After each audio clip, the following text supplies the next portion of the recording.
Fricourt was 3 miles from Albert, north of Bray and west of Mametz, near the D938 road and at the junction of the D147 with the D64.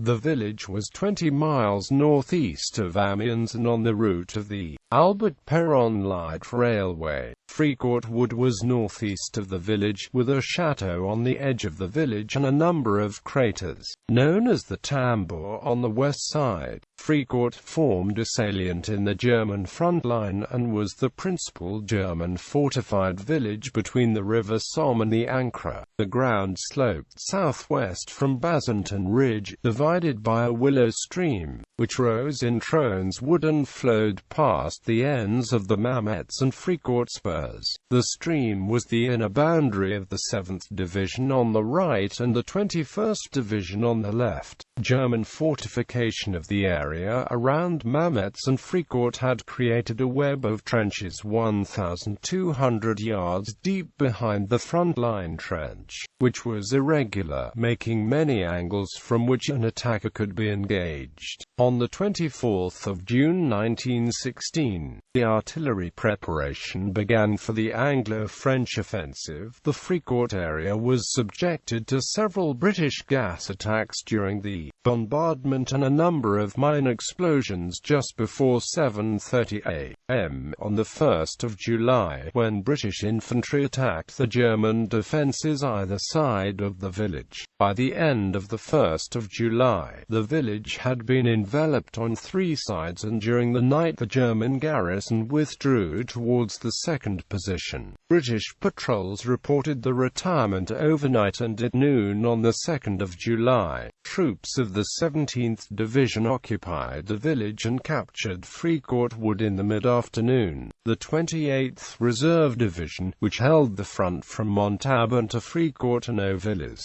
was saved from destruction by reinforcements from the 10th Bavarian Division. The 3rd Guard Division was hurried forward from Valenciennes to hold the ground in front of the 2nd position, and British attacks began on Shelter and Bottom Woods up the slope towards Contalmaison. 15th Corps had more than 8,000 casualties on the 1st of July, of which the 10th Battalion West Yorkshire Regiment suffered 733 losses, the worst of the battalions engaged on the first day. 15th Corps took c.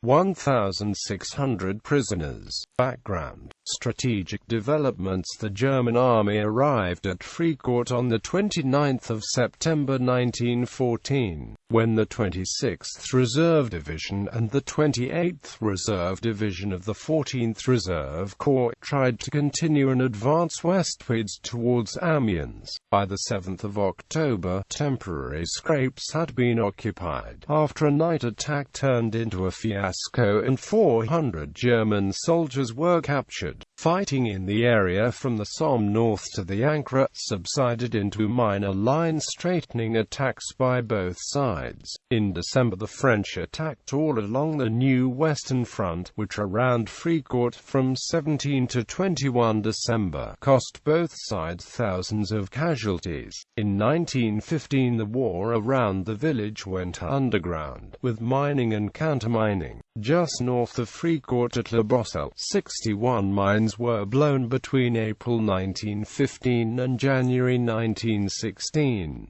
At the end of July 1915, fresh troops were observed moving into the French positions north of the Somme and were identified on the 1st of August at Thiepval Wood as British soldiers. In January 1915, Erich von Falkenhayn, the German chief of the General Staff, had issued instructions on defensive policy, which required the existing front line to be made capable of being easily defended by small numbers of troops. Positions lost in the front line were to be recaptured by counter-attack, and a second trench was to be built behind the front trench, to shelter the front garrison during bombardments. To evade shell fire on the area behind the front line, communication trenches were to be dug, through which the troops in the second trench could move forward. Behind the front position, a new position was to be dug beyond enemy field field artillery range, to hold up an attack which had broken through the first line. While a counter-attack was mounted, a new line could be formed and linked to the occupied flanks of the first position, restricting an attack to a bend in the line, rather than a breakthrough if counter-attacks fail. Construction of these defenses took much of 1915, and since the front line was to be held at all costs, the forward position was completed first. On the 6th of May, another defensive position was ordered to be built 2,000–3,000 yards behind the front line. In July 1915, the French commander-in-chief Joseph Joffre held the first inter-allied conference at Chantilly, and in December 1915, a second conference resolved to conduct simultaneous attacks by the French, Russian, British and Italian armies. For the British, Flanders was the main theatre of operations, but in February 1916, Haig accepted Joffre's plan for a combined attack astride the Somme River to begin around the 1st of July. In April, the British cabinet accepted the necessity of an offensive in France. The nature of a joint offensive on the Somme began to change almost immediately, when the German army began the Verdun offensive on the 21st of February. In March, Foch had proposed an offensive on a 45-kilometre front between Lassigny and the Somme, and a British attack on a 25-kilometre front from the Somme to Thiepval, with 42 French and 25 British divisions. French divisions intended for the joint offensive were diverted to Verdun, and the offensive was eventually reduced to a main effort by the British, with a supporting attack by one French army. British planning for the offensive began in April, with a Fourth Army proposal for a methodical advance to the high ground around Thiepval and thence to the Bapaume-Péronne road. Haig rejected the concept and required the British objective on the Somme to be the capture of the ridge north of Péronne, to assist the French cross the Somme further south. Diversion of French divisions to Verdun and the assumption by the British of the main role in the Somme offensive led to revisions of the plan towards a more ambitious attempted strategic attrition by a breakthrough and a battle of maneuver, with distant objectives.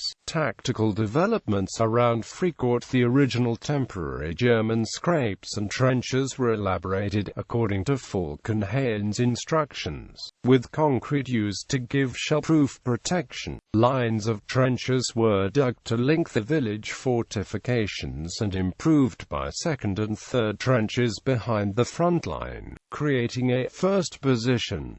The barbed wire entanglement was doubled to two 30-yard belts about 15 yards apart. The front line had two support trenches 150 to 200 yards further back, the one graben to accommodate the front garrison and the third for local reserves. Dugouts had been deepened to 20 to 30 feet and an intermediate line of strong points. The Stützpunktlinie was built 1,000 yards further back.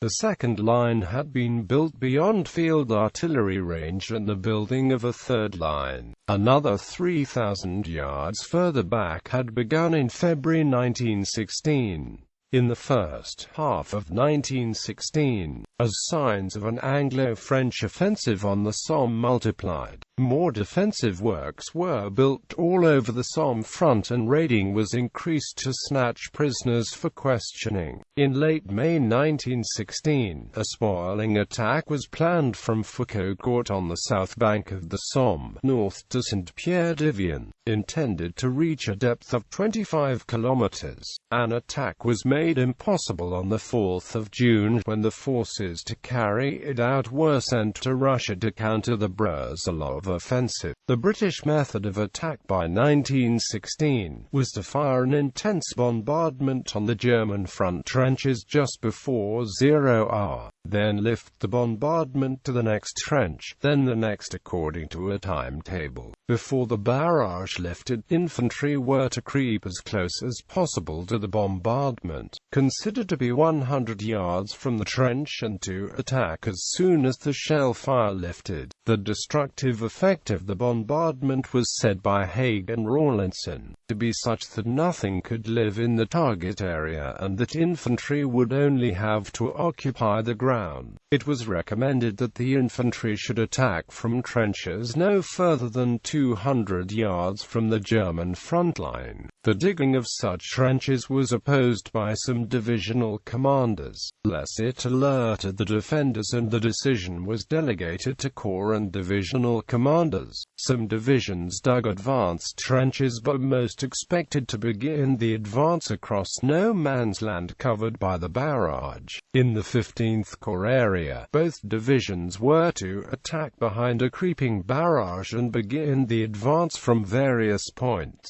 some from support trenches behind the British front line due damage caused by German artillery fire and mining, and some from no man's land. After crawling forward just before the end of the bombardment prelude, British offensive preparations, 15th Corps was commanded by Lieutenant General Horn, with the 7th, 21st and 17th Divisions, 5 artillery groups and a siege battery, on a front of 5,000 yards, about 1 heavy gun every 58 yards and 1 field gun per 25 yards. The infantry attack was to be made behind a creeping barrage, in which the 18-pounders would slowly move the fire beyond the German front trench, at 50 yards intervals, as the heavy artillery lifted from objective to objective when the creeping barrage reached it. If infantry caught up with the creeping barrage, they were to take cover and attack when the barrage moved forward. Air cooperation for 15th Corps was to come from 3 Squadron and 9 Squadron Royal Flying Corps.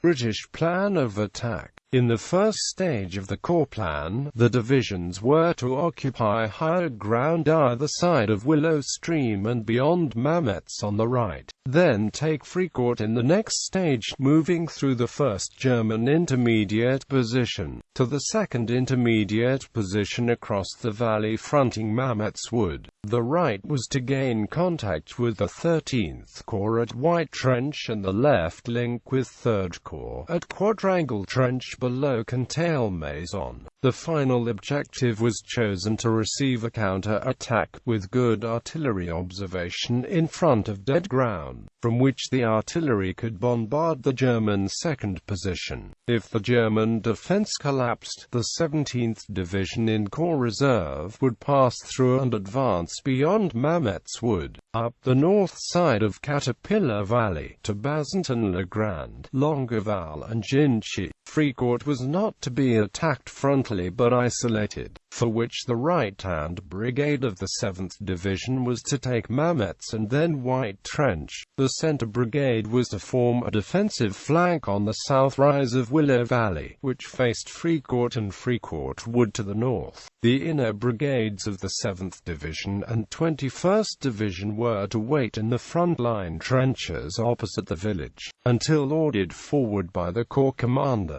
At 6:25 a.m., an intensive bombardment was to begin, and from 7:15 to 7:25 a.m., gas was to be released at the center of the front opposite Fricourt. At 7:22 a.m., a hurricane bombardment from Stokes mortars was to begin, and at 7:26 a.m., a smoke screen would be generated to screen the inner flanks of the 7th and 21st Divisions and cloud the German support line opposite the 7th Division. As part of the mines on the first day of the Somme, 3 mines of £25,000, £15,000 and £9,000 were to be blown at 7:28 a.m. under the Tambour to create crater lips to protect the 21st Division infantry from machine guns at German Tambour. Bulgar Point near Mametz was mined with a £2,000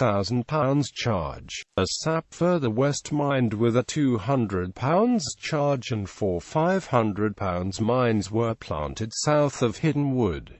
German defensive preparations. The 28th Reserve Division faced 15th Corps with the Iron 3 battalions, Reserve Infantry Regiment 109, which had 15 machine guns in shell hole positions and a 2 battalion in reserve opposite the British 7th Division. The regiment was due for relief on the night of the 30th of June, the 1st of July, but the extent of British artillery fire kept Infantry Regiment 23 back near Montauban. Deep dugouts had been built in the front line, but few had been dug further back, which led to the trench garrison being crowded in the first trench. The divisional artillery, an essential part of the defense plan, was smashed up by British artillery fire. Reserve Infantry Regiment 111 held the sector opposite the British 21st Division.